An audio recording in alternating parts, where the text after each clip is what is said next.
ท่านกงกวนประธานบริษัทอสังหาริมทรัพย์พร้อมด้วยครอบครัวได้นำเอาเครื่องช่วยเหลือประเภทข้าวสารและอาหารแห้งต่างๆนำไปมอบให้กับครอบครัวที่ขาดเคินอยู่บ้านนาไหจำนวน6ครอบครัวและบ้านถิ่นแทนอีก2ครอบครัววันที่20 เมษายน 2026ท่านบัวไสลุนนาวงศาประธานคณะกรรมการปกครองเมืองหาดไซฟองพร้อมด้วยภาคส่วนนักธุรกิจท่านกงกวนประธานบริษัทอสังหาริมทรัพย์จำกัดผู้เดียวและครอบครัวของเพิ่นแม่นได้นำเอาเครื่องช่วยเหลือประเภทข้าวสารและอาหารแห้งต่างๆเพื่อนำไปช่วยเหลือครอบครัวที่ขาดเคินอยู่บ้านนาไหจำนวน6ครอบครัวและบ้านถิ่นแทนอีก2ครอบครัวที่เป็นครอบครัวเปียวพ้อยขาดเคินและเป็นอัมพาตขาดเสาหลักในครอบครัวซึ่งได้เฮ็ดให้การดำรงชีวิตของเขาเจ้ามีความลำบากหลายเนื่องจากสภาพและเศรษฐกิจในปัจจุบันแม้นได้ส่งผลกระทบในทุกด้านโดยเฉพาะแม่นอาหารเข้ากินและน้ำดื่มที่เป็นสิ่งสำคัญที่สุดที่เขาเจ้าที่มีความต้องการน้ำใจจากสังคมผู้ใจบุญที่จะมาช่วยแบ่งปันบรรเทาความทุกข์ยากนั้นให้เบาบางลงดังนั้นด้วยความเป็นห่วงเป็นใยจากการนำเมืองหาดไซฟองและการจัดตั้งบ้านที่เกี่ยวข้องได้กลายเป็นส่วนหนึ่งในการติดตามและเก็บกำให้ข้อมูลต่อการจัดตั้งขันเมืองเพื่อรับรู้จึงนำไปสู่การปลุกระดมสุขยูให้การช่วยเหลือจากภาคส่วนนักธุรกิจสายบุญจากสังคม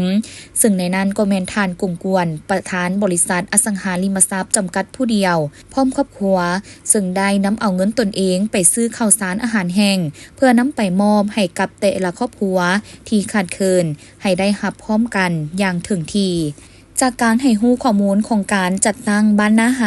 ให้ฮู้ว่าทั้งบริษัทกงกวนอสังหาริมทรัพย์แม่นได้เริ่มให้การช่วยเหลือต่อครอบครัวที่ขาดเคินอยู่บ้านนาไหมาแต่ปี 2023และได้มอบการช่วยเหลือทั้งหมดมี4ครอบครัวซึ่งการช่วยเหลือดังกล่าวนั้นแม่นได้ปฏิบัติมาทุกเดือนโดยมูลค่าในปีทำอิฐแม่น12ล้านกีบจนมาฮอดปี 2024 หา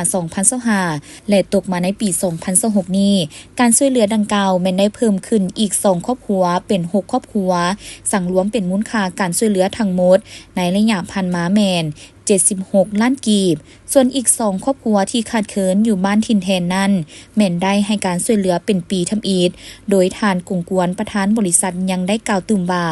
ในระยะหลายปีที่ผ่านมานั้นตนเองแม่นได้มอบการช่วยเหลือให้กับครอบครัวเด็กน้อยขาดเคินจากต่างแขวงเป็นทุนการศึกษาจำนวนหนึ่งและยังได้ปลุกเฮือนให้ครอบครัว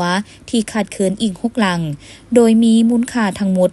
870ล้านกีบส่วนสาเหตุที่เฮ็ดให้ทานกงกวนอยากช่วยเหลือครอบครัวที่ขาดเคินก็ย้อนว่าตนมีแนวคิดอยากเผื่อแผ่ช่วยเหลือแบ่งปันให้กับสังคมโดยเฉพาะแม่นครอบครัวที่ขาดเคินอย่างแท้จริงที่มีความจำเป็นที่สุดเป็นครอบครัวที่เปรียวพ้อยที่บ่สามารถหาเลี้ยงดูด้วยตนเองได้ในตอนหน้านี้ยังจะให้การช่วยเหลือที่ดีๆแบบนี้ไปตลอด